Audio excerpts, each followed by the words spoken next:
happy to announce now Simon Wienke, Transformation Change Consultant in Shell.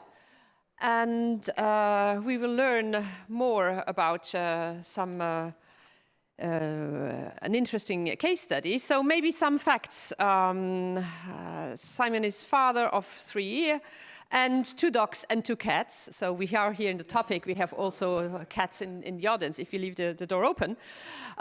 He's a cycling enthusiast, plays piano, speaks 10 sentences in Hindi. Maybe at the end he will share these sentences with us. And his motto is, if you do what you always did, you will get what you always got. So warm welcome for Simon. Music.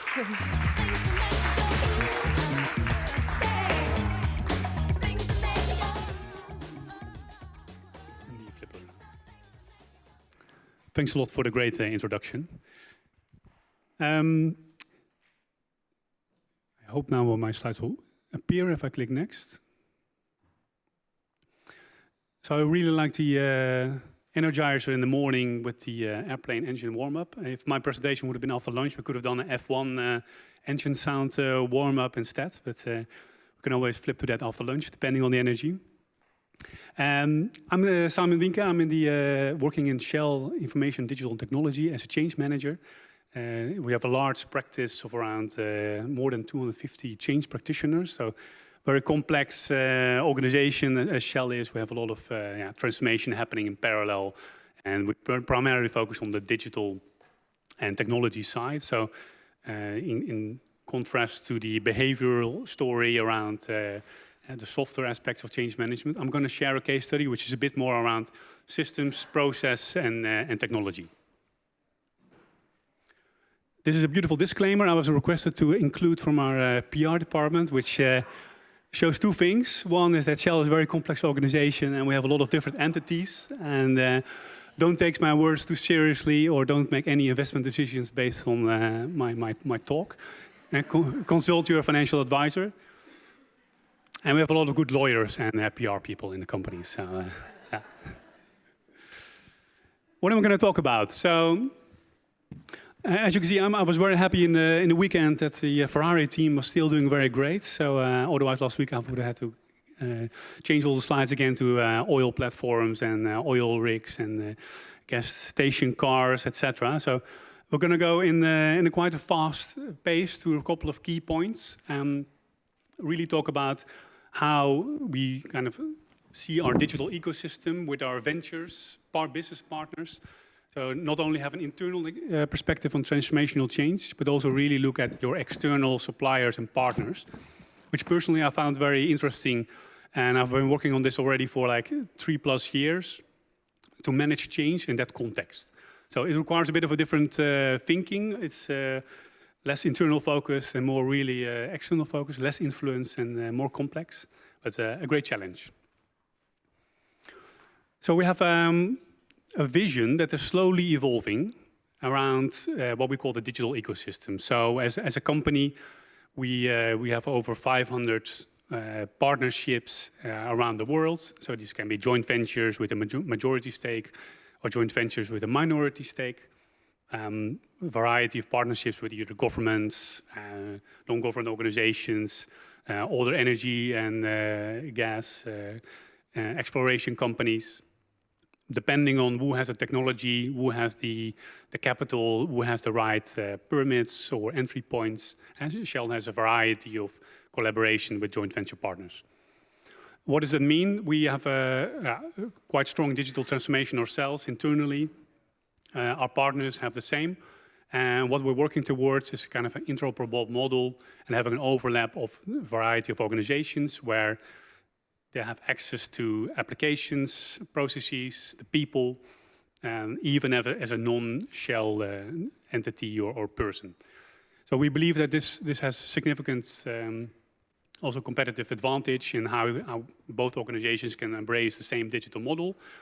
For example, when we have a company set up in Southeast Asia where there's no local expertise or no local access to state-of-the-art wells analytics or exploration software, we can actually offer that. And also from a change management perspective, bring the training, bring the right people in, and build those capabilities in other organizations.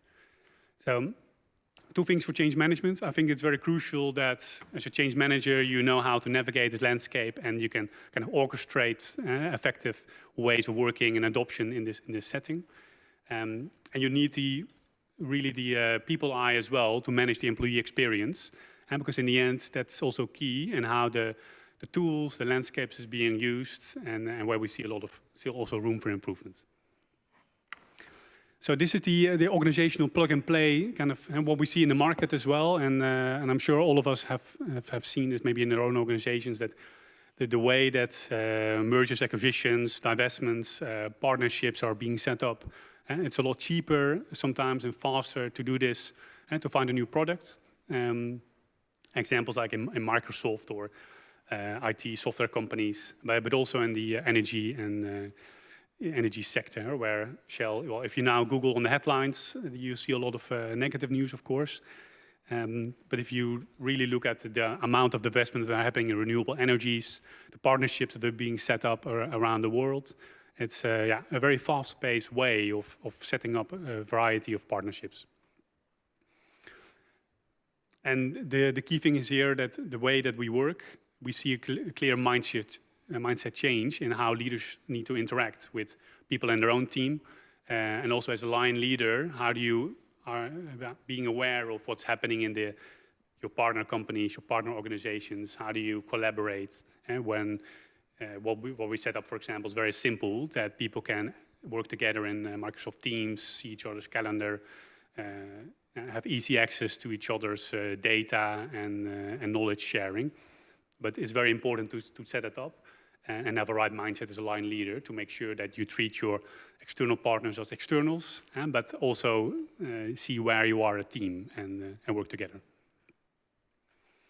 So here we have a lot of facts around our landscape that I did not include, but we have around 26 companies at the moment with full IT connectivity. So it means that these are actually treated as kind of internal partners in the company, so they have access to help desk applications and all the tools. We have around 22,000 external users, and so these are non-Shell employees or staff. So that requires, from a stakeholder management perspective, you always need to go indirectly or via their own company to train, to communicate, to engage, all indirectly. But a large group.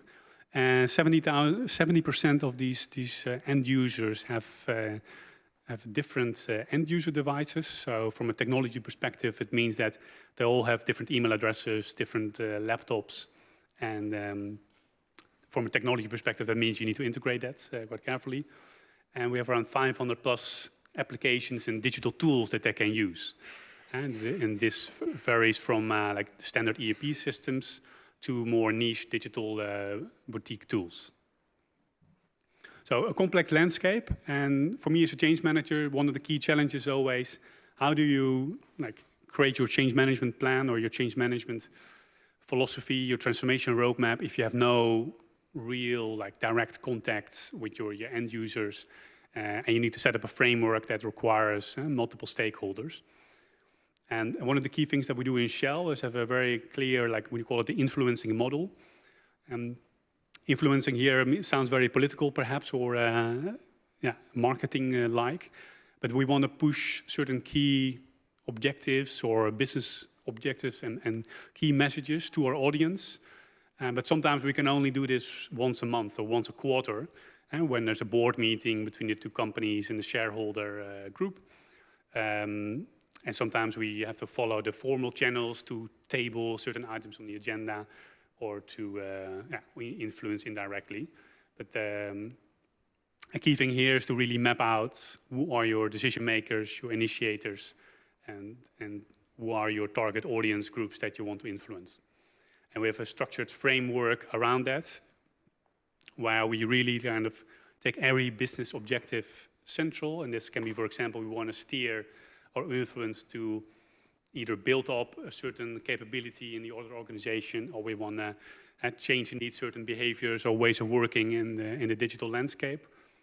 And that we really kind of sense and monitor, identify the right people, send out the targeted messages via our channels, and we have an engagement network, quite formal, that can steer this, and review and evaluate on a regular basis. So very high level, but in details, that means that you have a very detailed roadmap, very formal, and we're not talking about agile change, that things get done in 1 month or 2 months. And this can really be roadmaps around 9 to 12 months, or even 2 to 3 years, actually. So very tedious, but quite interesting to pick up. So one of the things that I did as a change manager is kind of set up a roadmap and a toolkit on how we kind of drive these activities end to end.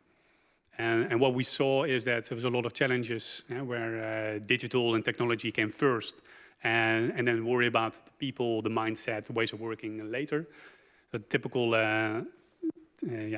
traps in that sense.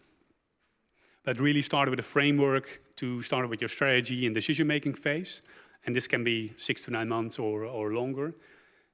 Prepare the organizations internally for Shell itself or the external organization. Deliver and deploy your foundational services. So that means that we have tooling available and that we can make available to another organization for them to access and to use.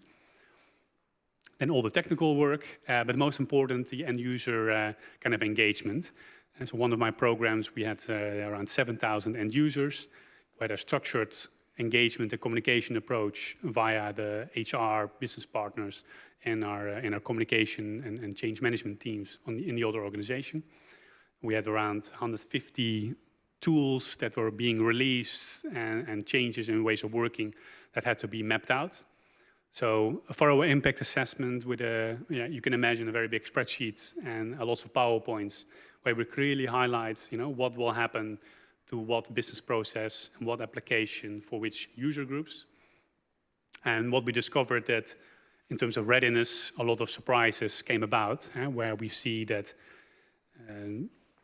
tooling that has been used for over 20 or 30 years was always delivered by Shell, but we did the interoperable model, and that no more shipping or dispatch can be done in certain ports or harbors because they use some legacy tooling. And also the user experience was absolutely key. So setting up user focus groups, getting feedback regularly on the way that they use the tooling and the applications, and making sure that the pain points get addressed. And trust me, there's a lot of pain points there, because if you work from an external company, there's always more challenges to access and to operate in a different environment than you may be used in your own company. So we have a roadmap as well to further evolve and improve on that.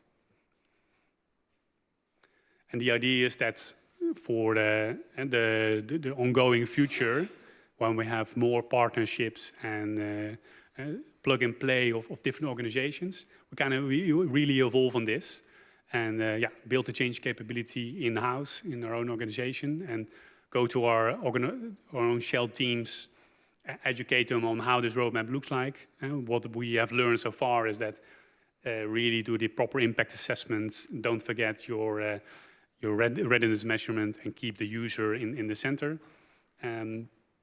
So we can rinse and repeat this approach for all organizations. Some key takeaways. One of the things is there's still a bit of pioneering work. So as I mentioned, I think there's a big trend in a lot of organizations to kind of follow this model and integrate a lot further with your suppliers, business partners, give them access. But from a technology point of view, it was sometimes a bit of a challenge and takes a lot of time. I believe that the average time to get an application available from the inside network to the outside network can take up to 2 or 3 months. So yeah, you have a bit of a journey there. So the North Star is quite easy to explain and to share everyone, and everyone will agree. But when you hit the ground running, we had challenges. And this pioneering work is still ongoing, so we're evolving on this. Then secondly, business processes and more business alignment. So a key thing what we learned is that the way the business works should and is the first priority. And so not only the business continuity, but also how do they operate their monthly forecasting process for production, or how does finance do their monthly reporting? What tools do they use? What typical user personas do we have? What we've learned is that if you take this for granted or assume how another organization works, you really need to work this out in detail, and also ensure that you align the business process between the two companies. So if in Shell we have a digital environment, of course, to do our month-end reporting and our regular forecasting and management processes. But if you have a partnership with a partly government organization in the Middle East or in Southeast Asia, you can have different processes on the ground that actually will not really be fit for purpose with what you're trying to do.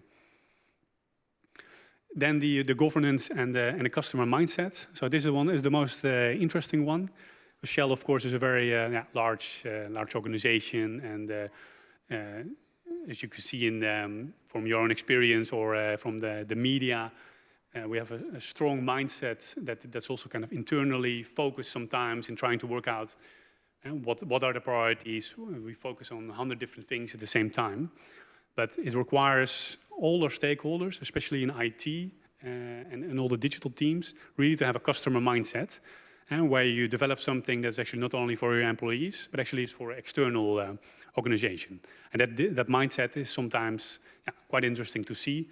So you have a support desk or a landscape manager that used to work for an application with their own internal stakeholders, nice and comfortable. Now you have an external party that you need to serve. And almost like any service delivery or customer-focused organization, you have to take that into account.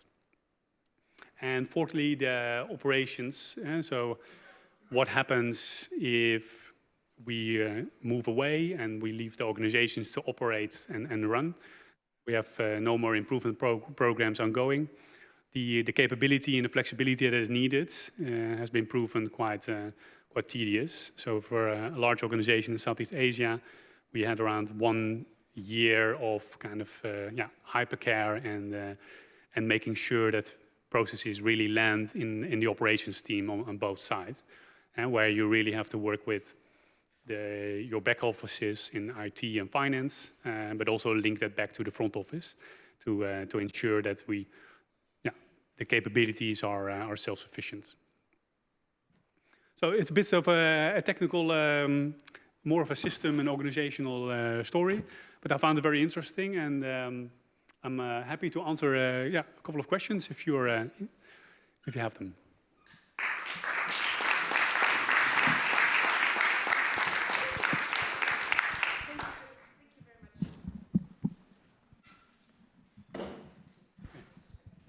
Thank you very much for this presentation. Really interesting. We have a first online question. So the online question was, how did you create the different personas for the different organizations you just spoke about?Maybe you could just share this with us.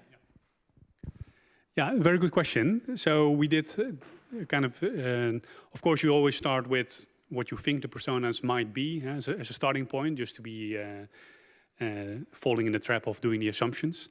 But then you need to have regular connects and deep dives with your stakeholders in the other organization. Is this really the way that the user is working and is using these type of applications and applying digital? So you need to dig deep. Yeah. Are there some other questions here in the audience? Yes? Okay. Hello, thanks for the presentation, great. It looks a little bit like a functional transformation, how you explain it in the IT world. So how is that linked to, maybe it's a difficult question, but how is that linked to your brand promise? Can you make that combination? That's a tricky one. Yeah, good question.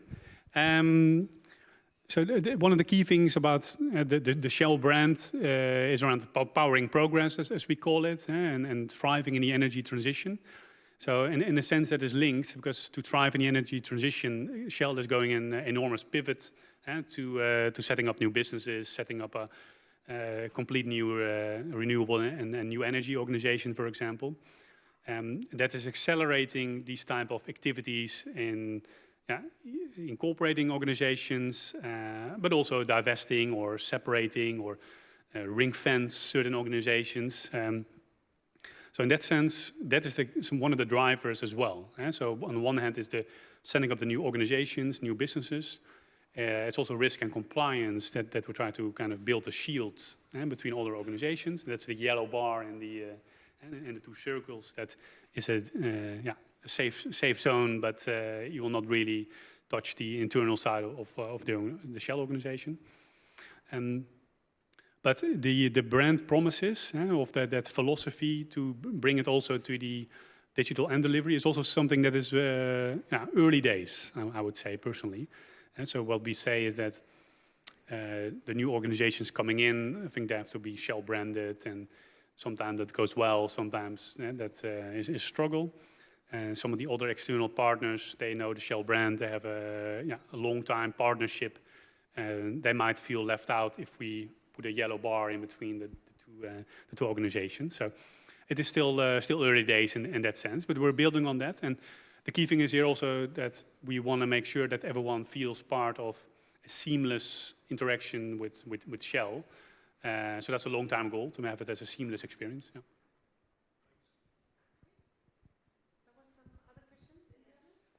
Question. Thank you for your presentation.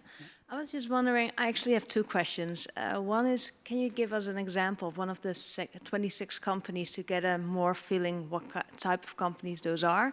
And my second question would be, because I can imagine those companies aren't as mature, as big as Shell is, of course. And the way you explained how you're doing this is quite, well, professional, engineered, state-of-the-art. So I can imagine that doesn't always fit with the maturity level they have. And how do you cope with that? Yeah, well, maybe two examples. One of the largest ones is the one in Southeast Asia. I was referring about Brunei, the Brunei joint venture, which is a very old, I think 80 or 90 years collaboration with Shell. So in a sense, there's a lot of maturity already from an organization point of view.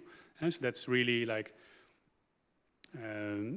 quite state of the art. In that sense, they have already been partnering with the Shell organization for a very long time. And we're just building the interoperability layer and offering them whatever is available. Another example might be some of the new energy companies that you'll see, and that's more the other way around. So these are organizations that are really merging into the Shell brands. So they have New Motion, Sonnen in Europe and Germany. So these are some of the organizations. They need different maturity levels. And some of the new energy organizations, they work on Google, for example, with Google Office, or sometimes not even Google Office, I believe, just other channels. Yeah. All right, thank you. Yeah.